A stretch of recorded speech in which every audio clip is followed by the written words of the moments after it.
எண்ணியலாமையில் நீ செயல்படுவி உம் கரம் என்மே விலகாதிருக்கும். எண்ணியலாமையில் நீ செயல்படுவி உம் கரம் என்மே விலகாதிருக்கும். மலைகளை பேப்பீரென்றார் என் குறைகள் உமக்கு எம்மாத்திரம்.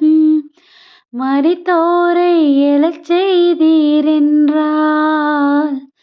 என் நோய்கள் உமக்கு எம்மாத்திரம்.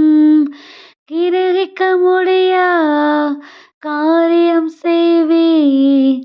சர்வஞானியே உம்மை ஆராதிப்பேன். என் தேவன் எனக்காய் ஏதாகிலும் செய்திடுவா.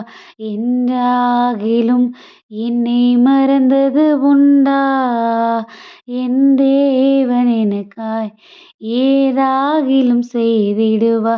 என்றாகிலும் என்னை மறந்தது உண்டா? கிரகிக்க முடியா காரியம் செய்தி. சர்வஞானியே உம்மை ஆராதிப்பேன். கிரகிக்க முடியா காரியம் செய்வி. சர்வஞானியே உம்மை ஆராதிப்பேன். ஹாய் குட்டீஸ், எல்லாரும் எப்படி இருக்கிறீங்க? நல்லா இருக்கீங்களா? ஹாப்பியாக இருக்கீங்களா குட்டீஸ்? ரொம்பவே சூப்பராக ஏசப்பா அந்த அருமையான காலை பொழுதை நம்மளை காண வச்சுருக்குறாங்க. சரி, இரவு முழுவதுமாக நம்மளை பாதுகாத்து அரவணைச்சு எந்த ஒரு குறைவும் இல்லாமல் அவருடைய சட்டைகள் நிழலை நம்மளை பாதுகாத்து வழிநடத்தி இந்த புதியதொரு நாளை நம்ம காண்பதற்கு என்ன பண்ணியிருக்காங்க, நமக்கு பிளஸ்ஸிங்ஸ் கொடுத்துருக்காங்க. அப்படி தானே குட்டீஸ்? இதுவே நம்மளோட லைஃப்பில் பெரிய ஒரு ஆசீர்வாதம் குட்டீஸ். ஒரு நாளையும் நம்மளை சந்திக்கிறதுக்கு நம்மளை தகுதி உடையவங்களாக அவங்க நினைக்கிறாங்க பார்த்தீங்களா? அப்படி நம்ம அவருடைய பார்வையில் தகுதி உடையவங்களாக இருக்கும்போது நம்ம எதை குறிச்சும் சோர்ந்து போகாமல், ஏன்னா இந்த நாளை நமக்காக கொடுத்துருக்கிறது நம்ம ஏசப்பா. நம்ம தெரிந்து கொள்ளலை இந்த நாளை, ஏசப்பா தான் இந்த நாளை நமக்காக கொடுத்துருக்குறாங்க. ஸோ இந்த நாளில் நடக்கிற ஒவ்வொரு காரியத்துக்கும் யார் காரணமாக இருக்க முடியும்? நம்ம ஏசப்பா தான். ஸோ நம்ம அவரை எப்பயுமே சார்ந்து இருக்கும்போது அவர் அந்த காரணத்தை நமக்கு என்ன பண்ணுவார், வெளிப்படுத்துவார் குட்டீஸ். ஏன்னா நம்ம லைஃப்பில் நடக்கிற எல்லா விஷயங்களுக்கும் ஒரு ரீசன் இருக்கும். அப்படி தானே குட்டீஸ்? நமக்கு அதை ஏசப்பா தெளிவாக புரிய வைக்கிறதுக்கு நிறையா சூழ்நிலைகளில் நம்மளிடத்துல பேசுவாங்க. ஆனால் நம்மளுடைய சிந்தனை எல்லாமே அந்த சோர்ந்து போன நேரத்தில், இல்லை நம்ம எங்கே ஸ்டக் ஆகி நின்னோமோ அந்த இடத்துலையே நம்ம ஸ்டக் ஆகி நின்றுவோம். அது எதுக்காக கொடுத்தாரு, எதுக்காக அதை அனுமதிச்சாரு, என்ன சூழ்நிலையில் நம்மளை வழி நடத்திட்டு இருக்காருன்னு அவர் நம்மகிட்ட பேசுகிற விஷயத்த நம்ம காதில் எடுத்து கொண்டு போக மாட்டோம். அப்படி தானே குட்டீஸ்? ஸோ இதனாலேயும் கூட நம்ம ஒரு அருமையான ஒரு பாடலை நம்ம பாடியிருக்கிறோம்.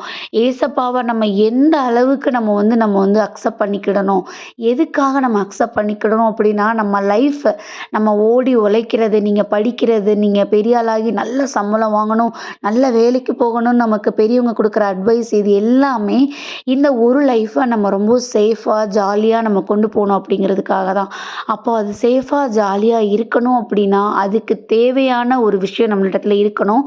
அது நம்ம ஏசப்பாவுடைய ஏசப்பா மேலே இருக்கிற நம்பிக்கை.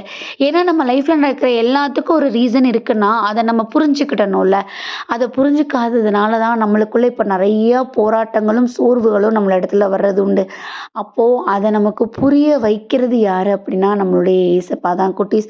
அவருடைய ஆலோசனைகளுக்கு நம்ம செவி கொடுக்கவும், நம்ம செவியில் விழுந்தா கூட அதை புரிகிற மாதிரி நம்மளை விளக்குறதுக்கு நம்ம அவர் மேலே வைத்திருக்கிற அந்த விசுவாசம் காரணமாக இருக்கிறதுக்கும் நம்மளே தடையாக இருந்துடக்கூடாது குட்டீஸ்.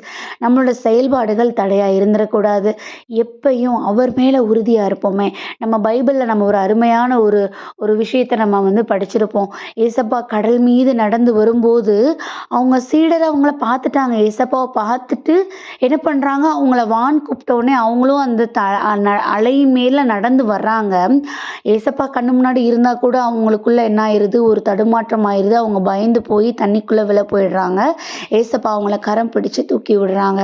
நம்ம லைஃப்லேயும் அப்படிதான் நடக்கிற எல்லா விஷயங்களுக்கும் அவர் ஒரு கிளியர் கட்டாக ஒரு விஷன் கொடுத்துருப்பாரு. அவர் நம்ம முன்னாடியே தான் இருந்து கைட் பண்ணிட்டு இருப்பாரு.